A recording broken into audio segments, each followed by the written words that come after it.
오늘 본문 출애굽기 16장 1절부터 21절까지의 말씀을 저와 여러분이 번갈아 교독하시겠습니다. 이스라엘 자손의 온 회중이 엘림에서 떠나 엘림과 시내산 사이에 있는 신광야에 이르니 애굽에서 나온 후 둘째 달 15일이다. 이스라엘 자손 온 회중이 그 광야에서 모세와 아론을 원망하여 이스라엘 자손이 그들에게 이르되 우리가 애굽 땅에서 고기 가마 곁에 앉아 있던 때와 떡을 배불리 먹던 때에 여호와의 손에 죽었더라면 좋았을 것을 너희가 이 광야로 우리를 인도해내어 이 온 회중이 주려 죽게 하는도다. 그때 여호와께서 모세에게 이르시되 보라 내가 너희를 위하여 하늘에서 양식을 비같이 내리리니 백성이 나가서 운영할 것을 날마다 거둘 것이라. 이같이 하여 그들이 내 율법을 준행하나 아니하나 내가 시험하리라. 여섯째 날에는 그들이 그 거둔 것을 준비할지니 날마다 거두던 것에 갑절이 되리라. 모세와 아론이 온 이스라엘에게 이르되 저녁이 되면 너희가 여호와께서 너희를 애굽 땅에서 인도하여 내셨음을 알 것이요. 아침에는 너희가 여호와의 영광을 보리니 이는 여호와께서 너희가 자기를 향하여 원망함을 들으셨음이라. 우리가 누구이기에 너희가 우리에게 대하여 원망하느냐. 모세가 이르되 여호와께서 저녁에는 너희에게 고기를 주어 먹이시고 아침에는 떡으로 배불리시니 이는 여호와께서 자기를 향하여 너희가 원망하는 그 말을 들으셨습니다. 우리가 누구냐? 너희의 원망은 우리를 향함이 아니요 여호와를 향하여 함이로다. 모세가 또 아론에게 이르되 이스라엘 자손의 온 회중에게 말하기를 여호와께 가까이 나오라. 여호와께서 너희의 원망함을 들으셨느니라 하라. 아론이 이스라엘 자손의 온 회중에게 말하며 그들이 광야를 바라보니 여호와의 영광이 구름에 나타나더라. 여호와께서 모세에게 말씀하여 이르시되 내가 이스라엘 자손의 원망함을 들었노라. 그들에게 말하여 이르기를 너희가 가질 때에는 고기를 먹고 아침에는 떡으로 배부르리니 내가 여호와 너희의 하나님인 줄 알리라 하라 하시니라. 저녁에는 메추라기가 와서 진에 덮이고 아침에는 이슬이 진 주위에 있더니 그 이슬이 마른 후에 광야 지면에 작고 둥글며 삭같이 가는 것이 있는지라. 이스라엘 자손이 보고 그것이 무엇인지 알지 못하여 서로 이르되 이것이 무엇이냐 하니 모세가 그들에게 이르되 이는 여호와께서 너희에게 주어 먹게 하신 양식이라. 여호와께서 이같이 명령하시기를 너희 각 사람은 먹을 만큼만 이것을 거둘지니 곧 너희 사람 수대로 한 사람이 한 몫을 거두되 각 사람이 자기의 장막에 있는 자들을 위하여 거둘지니라 하셨느니라. 이스라엘 자손이 그같이 하였더니 그 거둔 것이 많기도 하고 적기도 하나 오멜로 되어 본즉 많이 거둔 자도 남은 것이 없고 적게 거둔 자도 부족함이 없이 각 사람은 먹을 만큼만 거두었더라. 모세가 그들에게 이르기를 아무든지 아침까지 그것을 남겨두지 말라 하였으나 그들이 모세에게 순종하지 아니하고 더러는 아침까지 두었더니 벌레가 새기고 냄새가 나니라. 모세가 그들에게 노하니라. 함께 읽겠습니다. 우리가 아침마다 각 사람은 먹을 만큼만 거두었고 햇볕이 뜨겁게 쬐면 그것이 쓰러졌더라. 기도하시겠습니다. 하나님, 저희들 말씀을 묵상함으로써 이스라엘 백성이 하나님을 의지하여 구원사의 여정을 걸었던 그 길에 저희들도 동참케 하시고 예수님이 이 땅에서 아버지와의 교제와 사랑 속에서 온종일의 모든 삶을 살아가고 감당하셨듯 저희들의 삶도 주님과의 사랑의 교제 속에서 이루어지게 하여 주시옵소서. 모든 말씀 예수님의 이름으로 기도드립니다.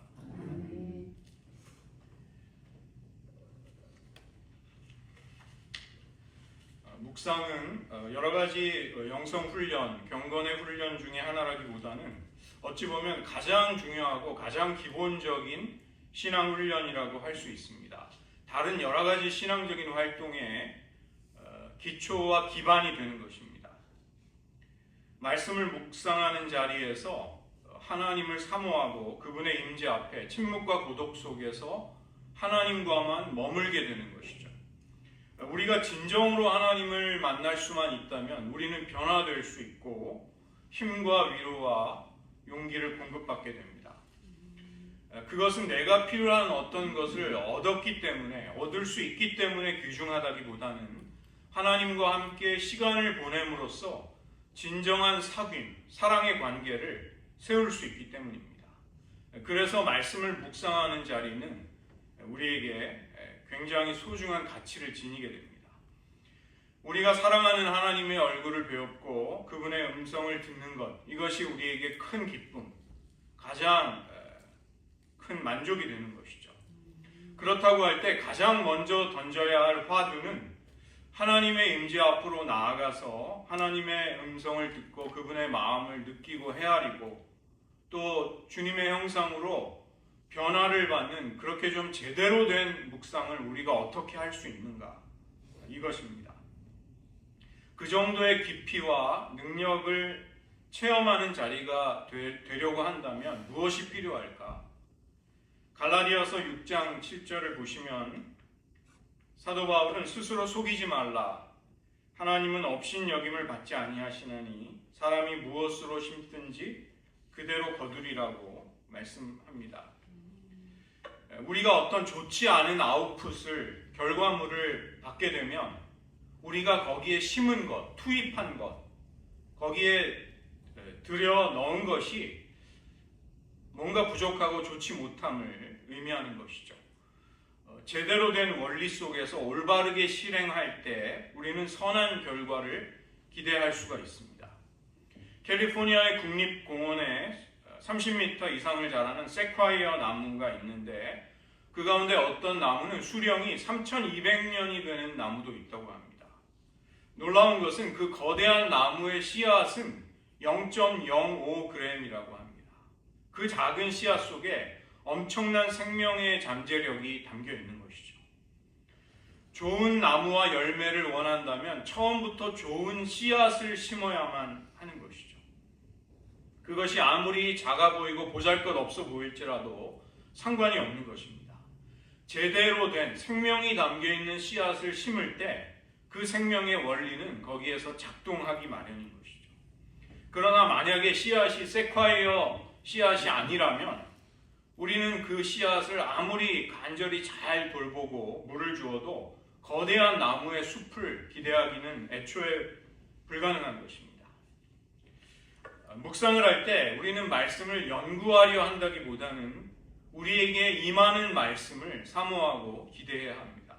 말씀 연구를 부정적으로 결코 의미하는 것은 아닙니다. 말씀을 공부하고 연구하는 것은 소중한 일인데 우리가 우리의 지혜와 힘으로 거기에서 어떤 교훈을 찾아내야 되겠다. 너무 그것에만 의존하는 것은 한계를 가진다는 것입니다. 우리가 하나님과의 관계 속에서 수동적인 태도를 취하는 것은 깊은 진정한 영성으로 들어가는 관문과도 같은 것입니다. 수동적이라는 것은 아무 일도 하지 않는 나태함을 의미하지 않고 하나님이 하실 일을 기대하는 것입니다. 아주 적극적으로 하나님을 어떠한 처지에서도 신뢰하면서 기다리는 것, 수동성의 영성이 되는 것이죠. 이스라엘 백성이 애굽에서 노예로 살 때 고된 노동, 중노동을 하면서 겨우 연명할 정도의 떡을 얻을 수 있었습니다. 그러나 출애굽한 이스라엘 백성은 하늘로부터 내려오는 만나를 공급받게 됩니다. 이것은 말할 수 없이 힘든 수고를 통해 얻게 되는 애굽의 떡과는 완전히 성격이 다른 것입니다. 오늘 16장 15절을 보시면 광야에서 자신의 수고를 통하지 않고도 하늘에서 임하는 양식을 처음으로 보게 된 날, 이스라엘 백성들이 큰 놀라움과 충격을 받았던 것을 그 구절이 말씀해주고 있습니다. 이스라엘 자손이 보고 그것이 무엇인지 알지 못하여 서로 이르되 이것이 무엇이냐? 히브리어로 만후, 이것이 무엇이냐? 여기에서부터 만나라는 이름이 이제 연관이 돼서 나온 것이죠. 상당히 비슷한 발음을 가지고 있는 것입니다. 이것이 무엇이냐? 또 만나라는 이 하나님이 주시는 하늘 양식의 이름의 유사성이 있는 것이죠. 이날로부터 이스라엘은 40년 동안을 하늘로부터 하나님이 주시는 양식을 먹고 살게 됩니다. 그러면서 그들은 하나님의 언약 백성이라는 정체성을 조금씩 자신들의 내면 속에 세워나갈 수 있었던 것이죠. 6일째 되는 날 하나님은 이틀치의 만나를 주심으로써 안식일에 만나를 주우러 나가서 일하지 않아도 되게 하셨습니다. 온 세상을 6일 동안 창조하시고 7째 날을 복주셔서 안식하게 하셨던 창조의 원리를 그것을 통해 가르쳐 주신 것입니다. 이스라엘 백성은 사람이 떡으로만 사는 것이 아니라 하나님의 입에서 나오는 모든 말씀으로 산다는 신명기 8장 3절의 원리를 이 광야 생활에서 배우게 됩니다. 우리가 매일 아침마다 말씀을 묵상할 때 이스라엘 백성들에게 임했던 은혜의 공급, 이것을 우리도 체험하게 되는 것이고, 하나님의 말씀을 의지해서 사셨던 예수님의 삶의 원리를 따라서 창조와 구원의 생생한 실체를 우리는 매일 맛보게 되는 것입니다. 이스라엘 백성들이 걸었던 구원의 여정, 우리는 그것을 함께 걸을 수 있게 되고, 하나님의 백성의 삶을 살아간다는 것은 말씀을 묵상하고 순종하면서 살아가는 우리들의 일상 속에 활짝 열려 있다는 것을 깨닫게 되는 것이죠. 무엇이 좋은 묵상인가? 큰 원칙은 하나님이 이스라엘을 구원하시고 이끌어 가셨던 구원의 패러다임을 우리들의 묵상에도 적용해 보는 것입니다. 이 구원의 패러다임은 출애굽과 광야 시절 그리고 가나안으로 이어지는데, 조금 자세하게 거기에 이제 중간에 애굽에서 출애굽을 할 때 홍해를 도하하는 사건이 있었고, 출애굽을 해서 광야 시절을 보내고 요단강을 다시 건너서 가나안으로 들어가게 되죠. 예수님은 자기 자신이 아버지께로 가는 유일한 길이심을 선포하십니다. 그래서 말씀을 묵상한다는 것은 아버지께로 가는 그 길이신, 유일한 길이신 예수님을 체험하는 것입니다. 그리고 하나님의 구원과 경륜의 손길을 우리들의 일상 속에서 조화롭게 경험해 가게 되는 과정이 말씀을 묵상하는 가운데 이루어지게 되는 것이죠. 이 패러다임을 억지로 꾀에 맞춘다기보다는 하나님이 자기 백성을 구원하셔서 인도해 가시는 구속사의 리듬, 그런 여정에 우리들의 묵상과 우리들의 신앙생활 전체가 조화가 되고 일치되도록 한다는 것입니다. 예수님은 내가 곧 길이라고 하셨습니다. 우리가 걸어가야 하고 따라가야 할 아버지께로 이르게 하는 유일한 길은 바로 예수님 자신이신 것이죠. 하나님의 백성들의 구원의 여정을 우리는 바로 그 길이신 예수님을 통해서 예수님과 만나 교제하는 가운데 그 길을 걸을 수 있게 됩니다. 예수님을 통해 예수님의 대속의 공로를 힘입어 약속대로 우리에게 보내주신 성령의 인도를 따름으로써 우리는 그 길을 갈 수 있게 되는 것이죠. 구약 성경과 신약 성경 전체를 통해 계시가 된 하나님의 백성의 길을 가는 것, 이것이 영성 훈련으로서의 묵상이 되는 것입니다. 우리가 묵상을 할 때 이렇게 하나님의 임재 앞으로 우리를 이끌고 가는, 그래서 그런 깊이와 생명력을 맛볼 수 있는 그런 묵상을 하기를 배워야 하는 것이죠. 모세가 바로의 궁정에 있다가 이제 떠나 광야에서 40년의 세월을 보냅니다. 어느 날 그는 호렙산에서 불이 붙었지만 소멸되지 않는 신비스러운 떨기나무의 불꽃 가운데에서 자기를 부르시는 여호와 하나님을 만나 뵙게 됩니다. 모세가 깊은 절망과 탄식으로 수없이 다녔던 그 광야는 하나님의 임재를 만나는 순간 거룩한 땅이 되고 모세가 신을 벗어야만 하는 곳이 되었던 것이죠. 모세는 하나님의 음성 속에 사명을 깨닫고 자신의 존재의 의미를 발견합니다. 하나님은 에흐에 아쉬르 에흐에, 나는 스스로 있는 자니라, 하나님의 이름을 계시해 주십니다. 모세를 보내신 하나님은 이스라엘 백성들을 출애굽을 시켜주시는데, 광야의 낯섦과 가혹함 때문에 이스라엘 백성들은 두려움으로 원망하고 불평하기 시작합니다. 모세는 그들을 달래가면서 광야의 깊은 곳 하나님의 산 호렙에 이르게 됐을 때 이스라엘 백성들도 모세처럼 하나님을 만나게 되는 것이죠. 이때 하나님은 가시 떨기나무 한 그루에 임재하시는 것이 아니라 시내산 전체에 크고 두려운 위엄과 영광 가운데 이스라엘 백성에게 임재하십니다.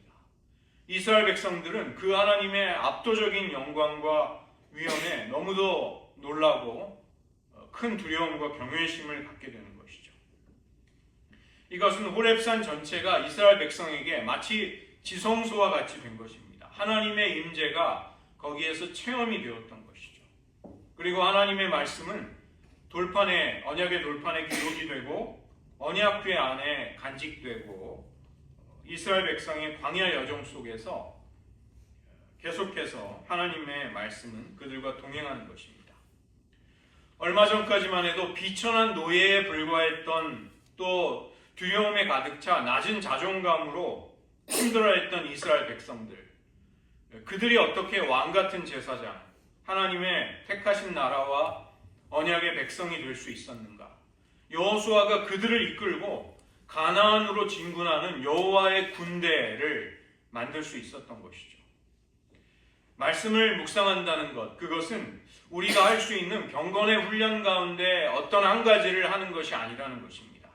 모세와 이스라엘이 갖고 또 여호수아가 그 이후에 이끌고 갔던 하나님의 백성의 여정을 함께 가는 것입니다. 예수님이 매일 가셨던 주님의 그 길을 우리가 재현하는 것이 묵상의 과정 속에 일어나는 것이죠.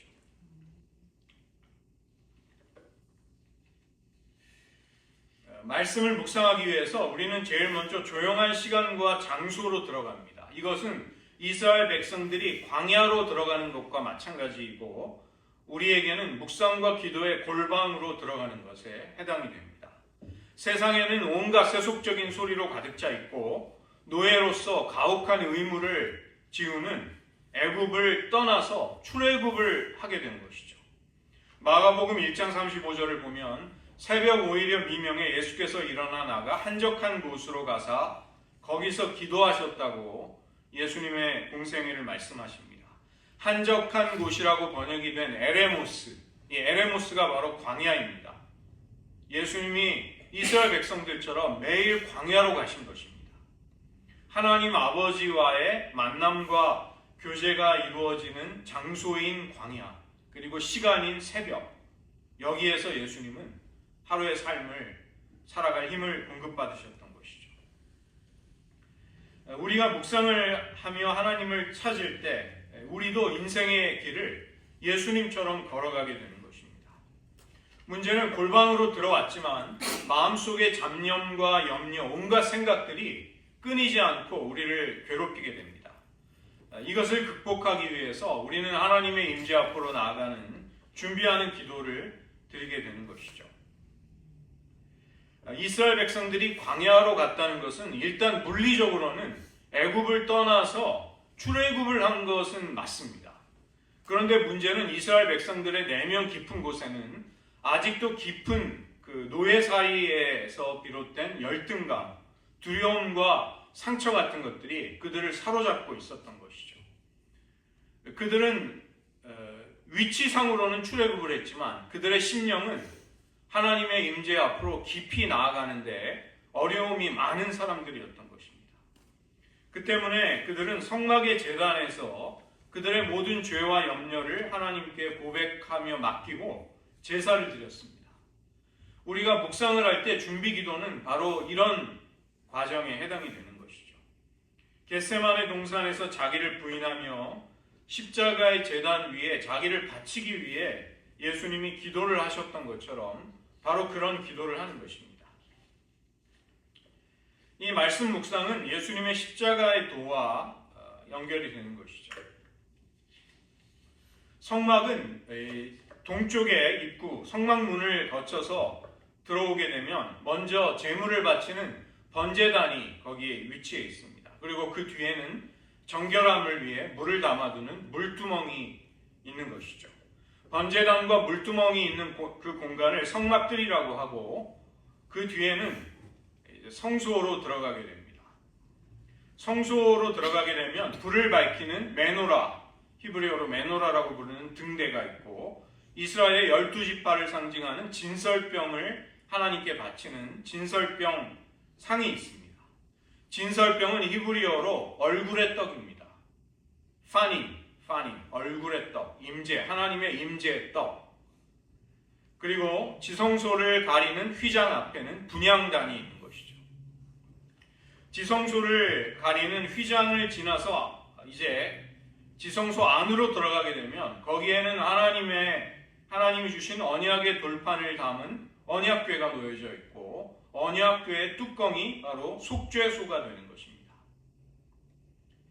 하나님은 1년에 한 번 대속죄일날 제물의 피를 가지고 지성소로 들어온 대제사장이 백성들의 죄를 고백하며 회개할 때 그 제물의 피를 속죄소에 언약궤의 뚜껑에 뿌릴 때 하나님은 거기서 이스라엘을 용서하여 주셨습니다.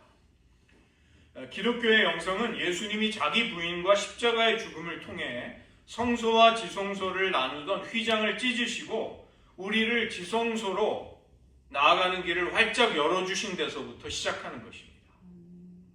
우리는 거기에서 하나님의 임재 앞으로 나아가 용서받고 용납받고 또 부활의 권능을 받게 되는 것이죠. 그래서 그리스도의 십자가 외에는 이 휘장을, 하나님과 우리 사이를 막고 있는 이 휘장을 열 수 있는 다른 방법은 없는 것입니다. 말씀 묵상은 날마다 휘장을 열고 영혼의 세계로 들어가게 하고 구원의 역사와 하나님과의 연합을 경험하는 그런 자리가 되어야 하는 것이죠. 그러려면 주님의 십자가의 도를 이해하고 또 믿음으로 적용할 필요가 있습니다. 이스라엘 백성들이 애굽에서 광야로 옮겨갔다는 것은 그들 스스로 할 수 있는 일이 아니었습니다.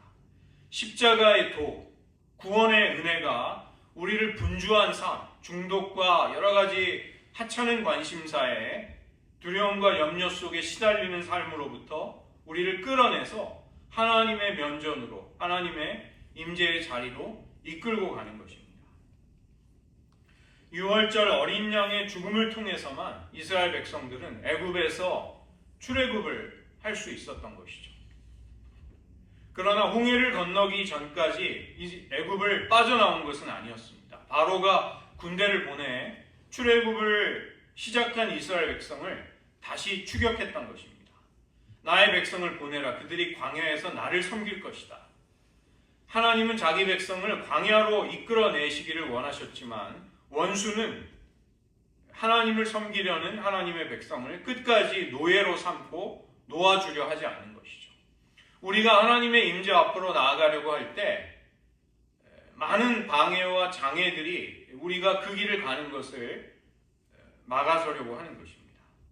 뒤에는 추격하는 바로의 군대가 쫓아오고 앞에는 홍해가 갈 길을 막고 있는 절체절명의 순간, 이스라엘은 여호와 하나님을 의뢰하면서 두려워하는, 염려하는, 근심하는 자아를 십자가에 못 박으라는 하나님의 말씀을 듣습니다. 출애굽기 14장 13절로 14절입니다. 너희는 두려워 말고 가만히 서서 여호와께서 오늘날 너희를 위하여 행하시는 구원을 보라. 우리가 말씀을 묵상하기에 앞서서 주님과 연합하여 십자가에서 죽고 또 함께 부활한 우리의 신앙의 정체성을 확신하면서 그 골방에서 하나님이 우리를 만나주시기를 우리는 구하는 것이죠. 홍해를 건너게 되면 광야로 들어서게 됩니다. 우리는 어떤 것에도 방해를 받지 않고 하나님만을 의식하고 만나기 위해 그 골방의 문을 닫는 것이죠. 그것은 우리에게 일종의 광야가 되는 것입니다. 이스라엘 백성들이 홍해를 건너서 들어서게 된 광야는 우리에게 있어서는 문을 걸어 잠그고 은밀한 중에 보시는 하나님께 나아가는 말씀을 묵상하고 기도하는 자리가 되는 것이죠. 우리가 이 광야, 조용한 시간과 장소에 앉아서 성경을 펼쳤다 할지라도 그 시공간이 바로 하나님을 만나는 곳이 되지는 못하는 것입니다. 하나님만 바라보고 하나님을 찾고자 할 때 그동안 우리 속에 억눌러 두었던, 꽁꽁 숨겨두었던 깊숙이 숨겨져 있던 우리들의 내면의 모습들, 우리들의 민낯이 거기에서 표면으로 떠오르게 되는 것입니다. 우리 안에 숨겨져 있었지만 우리가 평소에 의식하지 못했던 우리의 온갖 모습과 성품들이 의식의 통제를 열어젖히고 거기에서 나오는 것이죠. 출애굽을 해서 몸은 광야로 나왔지만 아직도 노예의식에 찌들어 있었던 이스라엘 백성들처럼 우리도 골방에 앉아 하나님을 찾을 수 있습니다. 그러나 우리의 내면에 갑자기 깊은 은혜와 자유가 찾아오는 것은 아님을 우리는 깨닫게 되는 것이죠. 하나님은 바로 그런 내면의 노예가 된 우리들을 하나님의 임재의 자리로 나아갈 수 있는 길을 열어주십니다. 그것이 바로 성막인 것이죠. 성막은 이 때문에 하나님이 철저히 설계하고 의도하신 대로 보여주신 식양대로만 건축해야 했습니다. 인간이 이 성막을 자기가 생각하기에 좋은 아이디어를 덧붙이거나 고칠 수 없었던 것입니다. 이스라엘은 성막들에 있는 번제단, 물두멍을 거쳐서 성소로 들어가고 거기에서 더 깊은 지성소로 들어가게 되는 것이죠. 하나님은 최종적으로 언약궤 위에 있는 속죄소 위에서 내가 너희를 만나주겠다, 너희에게 말씀하겠다고 약속하셨습니다. 이 성막의 구조를 볼 때 우리는 예수님이 가셨던 십자가의 기임을 깨닫게 되는 것이죠. 성막에서 아주 독특한 점은 제단에서 법궤, 언약궤까지를 연결하는 동선이 있다는 것입니다. 이것이 서로를 연결하게 되는 것이죠. 이 제단이 있는 곳과 번제단이 있는 곳과 법궤, 언약궤가 있는 곳은 그곳이 속해 있는 공간의 대각선을 쳐보면 정확하게 가운데에 위치해 있습니다. 히브리어로 이 가운데, 중심, 타베크에 그것이 놓여 있는 것이죠. 창세기 2장을 보면 선악을 알게 하는 지식의 나무가 에덴 동산의 중앙, 타베크에 있었다고 창세기는 말씀합니다. 하나님의 경고와 금지 명령에도 불구하고 아담과 하와는 사탄의 유혹을 받아서 선과 악의 절대적인 기준을 정하신 하나님을 따르는 대신에 자기 자신이 선악의 기준을 정하려고 한 것입니다. 그것이 선악과를 따먹은 죄가 되는 것입니다. 그냥 나무 열매를 따먹은 죄가 아니라 선악의 기준을 아담과 하와는 하나님을 따르는 대신 자기 자신이 그 기준이 되려고 한 것이죠. 그로 인해 그들은 에덴에서 쫓겨나게 됩니다. 언약궤 안에는 돌판에 기록해 주신 하나님의 법, 선과 악의 절대적인 기준이 놓이게 되는 것이죠. 지성소의 중앙, 한가운데, 타베크에 하나님의 법이 놓이는 것입니다. 그래서 이것은 하나님이 역사 속에 우리가 잃어버린 에덴을 다시 회복시켜주는 것을 상징하게 됩니다. 제단은 에덴에서 쫓겨나서 죽게 된 인간이 내가 하나님의 절대적인 선악의 기준을 따르지 않고 그것을 내가 정하며 사는 것이 악이었음을, 죄악이었음을 고백하는 것입니다. 흠없는 재물의 죽음을 통해 그 노예됨으로부터 탈출하는 장소, 출애굽의 장소가 되는 것이죠. 제단을 통해서 언약궤를 향해 나아간다는 것, 이것은 인간이 자기 중심성에서 떠나서 하나님을 절대적인 선악의 기준으로 하나님 중심으로 사는 삶으로 가는 것을 말하는 것입니다. 6월절 어린 양의 죽음을 통해 이스라엘은 출애굽의 여정을 시작하고 홍해와 요단강이라는 물을 건너는 것이죠. 즉 번제단에서 물두멍으로 가는 것입니다. 그리고 결국은 가나안이라는 새로운 에덴으로 들어가는 것이 구속사의 여정이 되는 것이죠. 이 성막의 구조는 바로 이런 하나님의 구원의 역사의 여정을 압축해서 보여주는 것입니다. 이스라엘 백성들은 출애굽을 해서 그들의 몸은 애굽에서 벗어나 광야에 있을 수 있었습니다.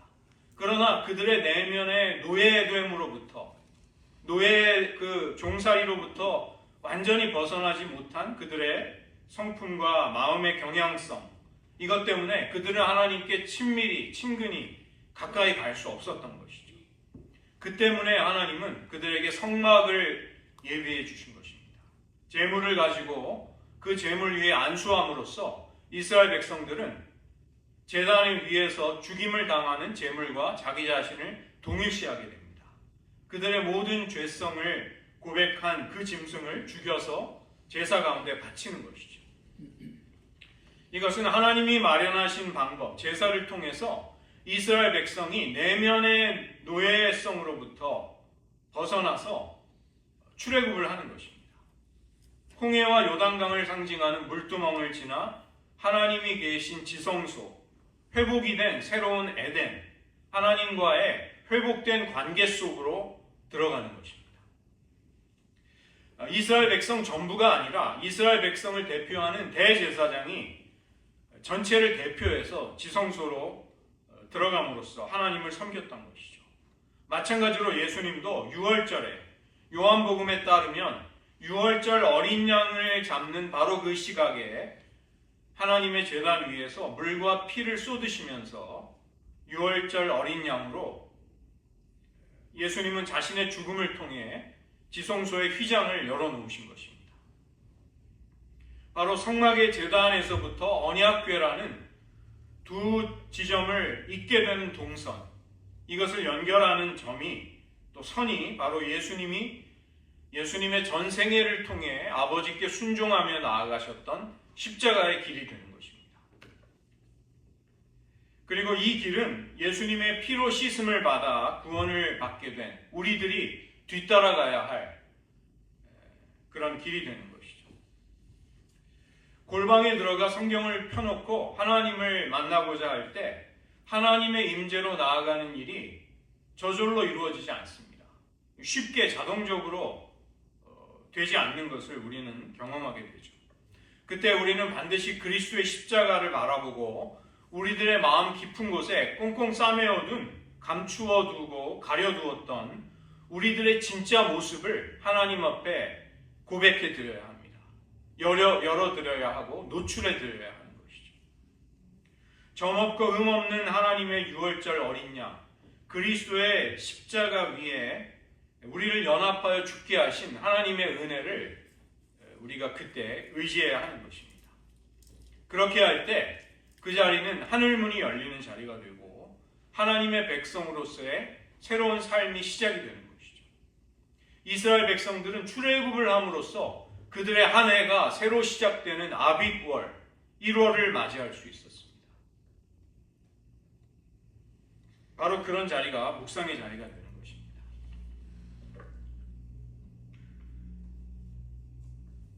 우리는 이 준비하는 기도를 할 때 예수님의 겟세마네 기도의 원리를 거기에 적용할 수가 있습니다. 지금 은혜의 시대, 이 신약 이후의 시대를 살고 있는 우리가 누리는 가장 큰 복은 무엇일까요? 그것은 예수의 피를 힘입어 언제든지 지성소로 들어갈 수 있다는 것입니다. 하나님의 말씀, 그 생명의 씨앗에 아무런 문제가 없다면 문제는 그 하나님의 씨를 받는 우리의 마음이 어떤 마음밭인가, 이것이 문제가 되는 것이죠. 그래서 묵상을 하기 전에 우리들의 마음을 살피고 우리들의 마음의 밭을 기경하는 준비를 하는 것입니다. 이것은 곧 우리를 십자가의 제단 위에 먼저 두는 것으로 시작하는 것이죠. 구약의 모든 제사를 영단번에 완성하신 그리스도의 십자가 앞에서 우리들의 모든 걱정과 근심과 두려움, 죄와 욕심을, 안일함을 고백하며 거기에서 내려놓는 것입니다. 그리고 죽임을 당한 제물의 심정으로 하나님의 주권에, 하나님의 처분에 우리의 모든 것을 맡겨드리는 것이죠. 이런 기도의 가장 좋은 본보기가 바로 예수님이 겟세마네 동산에서 드리셨던 십자가를 앞둔 그 투쟁의 기도였습니다. 우리는 예수님의 겟세마네 기도 속에서 나의 소원과 하나님의 소원이 우리 안에 함께 공존하고 갈등을 일으킨다는 것을 깨닫게 됩니다. 그런데 예수님은 그 기도의 자리에서 하나님의 권위를 존중하면서도 예수님의 솔직한 소원을 기도로서 아버지께 아뢰는 것을 볼 수 있습니다. 아버지여, 아버지께는 모든 것이 가능하오니 이 잔을 내게서 옮기시옵소서.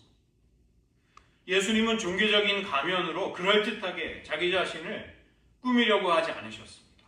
예수님의 마음에 간절히 원하는 바를 온전히 빠짐없이 아버지께 기도로서 드러내셨던 것이죠. 기도의 골방으로 들어간 우리들도 마찬가지라는 것입니다. 그 자리는 우리와 하나님밖에는 없는 자리인 것이죠. 그렇다면 우리가 정말로 원하는 것을, 소원하는 것을 의식 속에 떠올리고 하나님께 기도해야 하는 것입니다.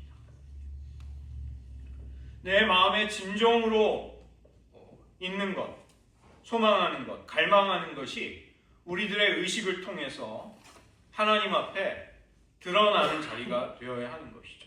때로 우리의 몸은 분노로 떨릴 것입니다. 우리들의 눈에서 눈물이 나오면 눈물을 쏟으십시오. 심령을 하나님 앞에 토하십시오. 가면과 위장을 벗은 진짜 내 모습을 가지고 하나님 앞에 하나님을 찾는 것입니다. 진짜 내가 고백이 되고 표현될 수 있을 때 나를 부인하는 것도 진짜로 할 수 있게 되는 것이죠. 그 다음에 하나님 앞에 우리가 고백하고 맡겨드린 모든 것이 하나님의 처분에 있음을 아뢰는 것입니다. 예수님은 자기의 소원을 기도드리고 나서 바로 곧이어서 그러나 나의 원대로 마옵시고 아버지의 원대로 하옵소서 이렇게 기도하십니다. 내가 나의 소원을 부인한다는 것은 예수님의 죽으심에 연합하는 것입니다. 그리스도의 십자가 앞에서 나의 소원을 고백하고 그 십자가 위에서 그리스도와 함께 죽음으로써 하나님의 뜻이 아닌 나의 소원을 그 자리에서 우리는 부인하게 되는 것이죠. 내가 소원하고 내가 갈망하는 것은 편협하고 완전하지 않을 수 있지만 하나님이 원하시는 바는 무한히 지혜로우신 하나님의 영역임을 인정해 드리는 것이죠. 이것은 우리가 살고자 죽는 것이고 우리가 얻기 위해 잃어버리는 것입니다.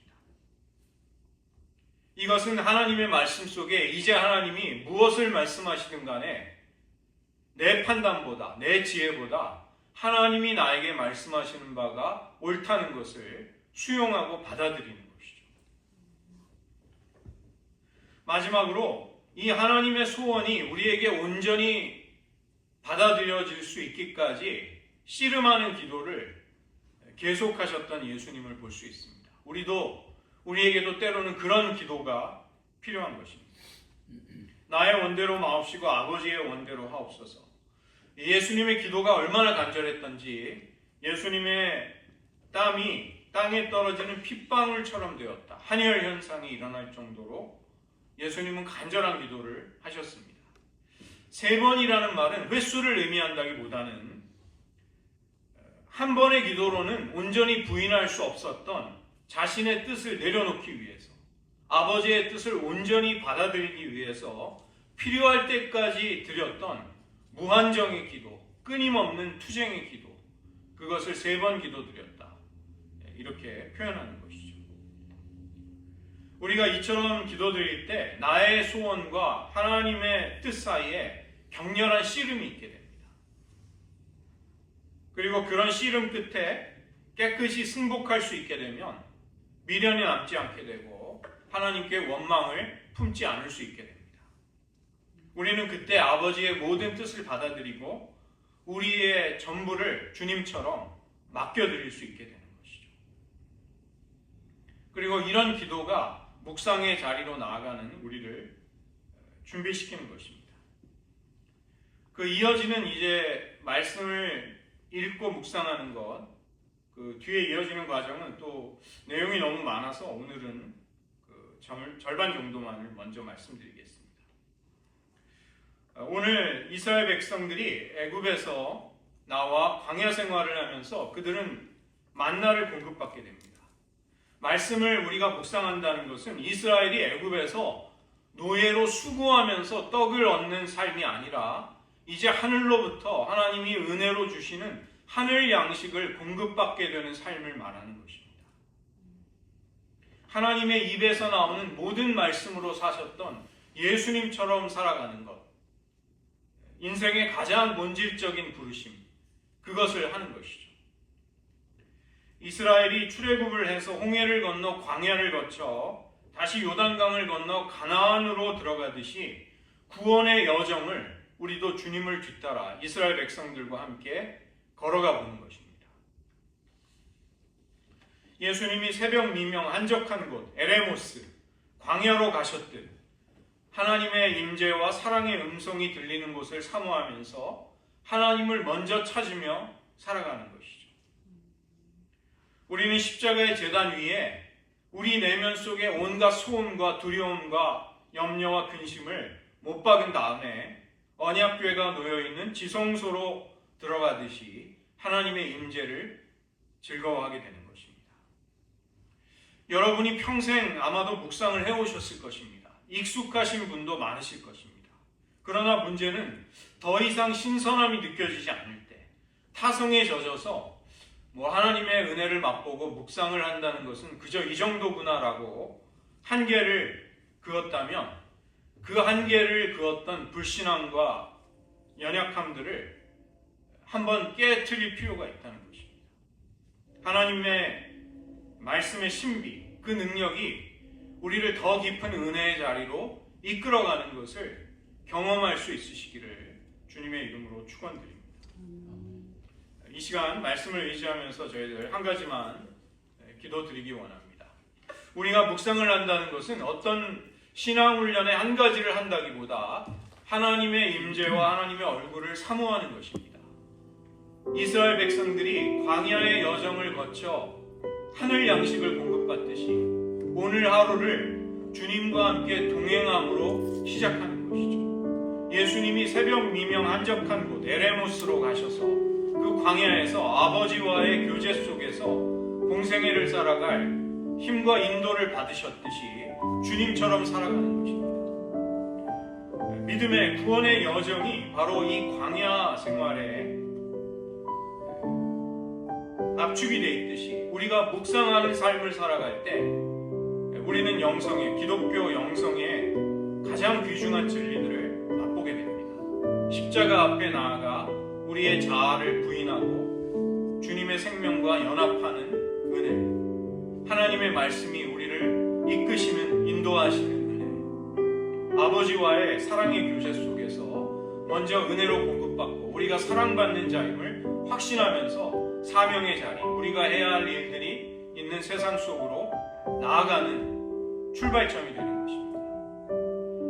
여러분들 가운데 묵상을 잘 해오셨던 분이 계시다면 잘 해오셨던 묵상을 계속해 나가시기를 바랍니다. 그러나 묵상에 실증을 냈거나 지치셨거나 그것을 멈추셨던 분들은 다시 한번 결단하시면서 묵상이 얼마나 우리의 신앙과 영성에서 소중하고 근본적인가, 모든 우리 신앙의 기본이 된다는 것을 다시 한번 생각하시면서 하나님 우리들을 깊은 은혜의 자리로, 특별히 묵상의 자리로 인도하여 주시옵소서.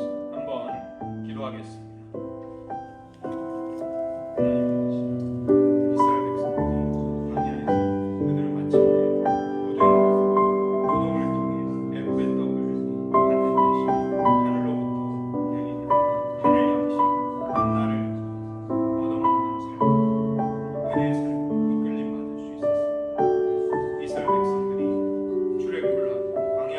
가나안으로 들어가는 그 구원의 여정은 바로 우리가